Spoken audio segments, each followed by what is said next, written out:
The video got too long, but anyways, continuing.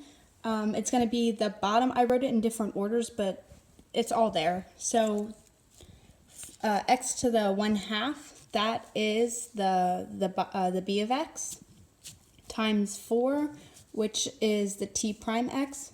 That's this right here. So this right here is this right here in the quotient rule equation.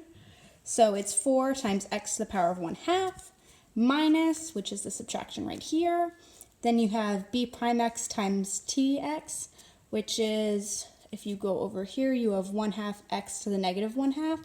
So I have that here, and then I have 4x to the 1 minus 2, which is right over here.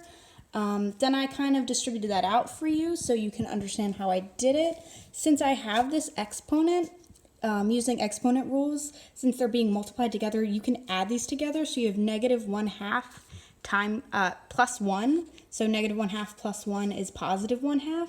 And then I multiplied these together to get the term in front. So 1/2 times 4 is 2. So, and it's a negative, so it's a negative 1/2 times 4. So it's negative 2x to the power of 1/2.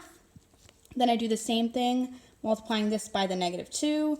Then negative 2 times negative 1/2 in the term in front, that's just 1. So positive 1 times the x to the power of negative 1/2. So it's just x to the power of negative 1/2. So when you put that back into the quotient rule equation, you have 4x to the power of 1/2 minus, and then this is back to up here, this part. You have the negative 2x 1/2 plus x to the negative 1/2. And that's all over the square root of x squared. So that's going to end up just being x, because anything square rooted and then squared is just back to what it was.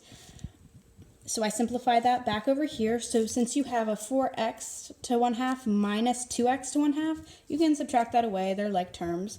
And you get 2x 1/2 plus negative 1x x to the power of negative 1/2 all over x. And that's your derivative using the product rule.